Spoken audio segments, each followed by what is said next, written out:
வணக்கம். இப்போ நம்ம முட்டை வெங்காயம் பச்சை மிளகா போட்டு பொரியல் பண்ணுவோம் இல்லைங்களா? அதையே முட்டை தோசை ஊற்றுவோம். முட்டை வெங்காயம் பச்சை மிளகா போட்டு முட்டை தோசை ஊற்றுவோம். அது எப்படி செய்யலான்னு பார்ப்போம் வாங்க.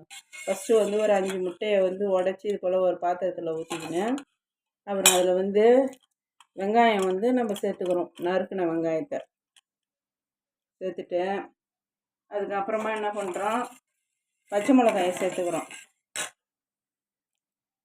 அப்புறம் கொஞ்சமாக கருவேப்பிலையும் சேர்த்துக்கிறோம். மிளகு வேணுன்றவங்க மிளகும் சேர்த்துக்கலாம். சேர்த்துட்டு ஜீரகம், கொஞ்சமாக மிளகு,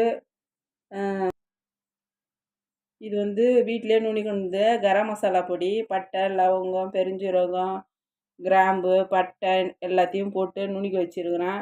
இதை நம்ம கொஞ்சமாக சேர்த்துக்கணும். ரொம்ப சேர்த்துக்கணும்னா வாசனை அதிகமாக இருக்கும். அதனால் கொஞ்சமாக சேர்த்துக்கணும். உப்பு சேர்த்துக்கணும். அடுத்தது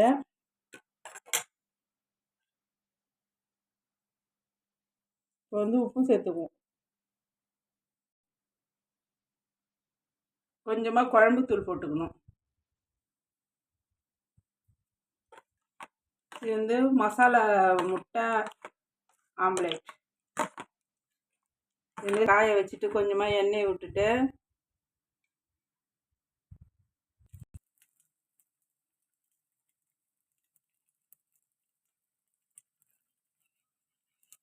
பாருங்கள், நல்லா வேகுது. வெந்ததும் இப்போ நம்ம இதை திருப்பி போட்டுடலாம்.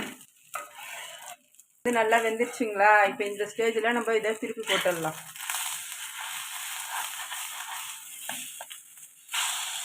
பாருங்க எவ்வளோ சூப்பராக அழகாக வந்துருச்சு பாருங்க.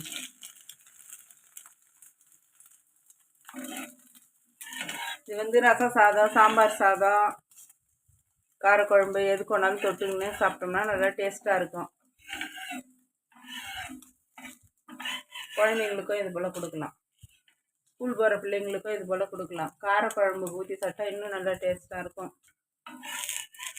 இப்போ எங்கள் வீட்டில் முருங்கைக்காய் காரக்குழம்பு வச்சுருக்கோம். அதுக்கு இதான் சாப்பிட போகிறோம்.